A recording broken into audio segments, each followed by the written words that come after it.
ఈ జీవితంలో ఏమి జరిగినప్పటికీ అది మన మంచిగా జరుగుతుంది అని పెద్ద మనస్తత్వం పెట్టుకోవాలి. మంచి జరిగినా, అనుకూలం జరిగినా, అనానుకూలం జరిగినా అంతా నీ దయరా అనే మనస్తత్వం కావాలి. చూడండి, ఏకనాథుని భార్య ఉండేది, చాలా అనుకూలవతి. ఆయన పాండురంగం దగ్గర పోయి స్వామిని వేడుకునేవాడు. స్వామి, ఎటువంటి అనుకూలవతి అయినటువంటి భార్యను నాకు ఇచ్చావు, తల్లో 4 రీతిగా ఉంది కదా, నేను అవునంటే అవునంటుంది, కాదంటే కాదంటుంది, నేను కూర్చుంటుంది, లేవంటే లేదు. అనుకూలవతి అయినటువంటి భార్య ఇచ్చి నన్ను రక్షించినావు, కాపాడినావు, నీ రుణం తీర్చుకోలేను స్వామి అని వేడుకున్నాడు. అదే తుకారాం అనే మహాభక్తుడు, ఆయన భార్య పరమ గయ్యాలి, అవునంటే కాదంటుండే, కాదంటే అవునంటుంది.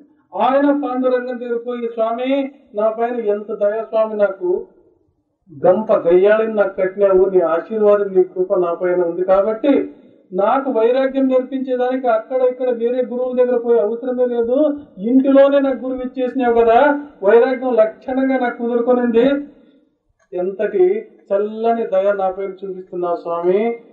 చూడండి, ఆయనకు మంచి భార్య దొరికితే కూడా నీ కృప అన్నాడు, ఈయన గంప గయ్యాళి దొరికితే కూడా నీ ఆశీర్వాదం స్వామి అన్నాడు. ప్రతి ఒక్కదానికి ఆ రీతిగా మంచి జరిగినా చెడ్డు జరిగిన అంతా నీ దయరా, అఖిలోద్ధారా అంతా నీ దయ, మంచి జరిగినా నీ దయ, చెడు జరిగినా నీ దయ. మన జీవితంలో కూడా ఎన్నో అవాంతరాలు, కష్ట నష్టాలు, దుఃఖములు సంభవిస్తాయి. వాడిని ఓర్చుకునే శక్తిని మన పరమాత్మను వేడుకోవాలి.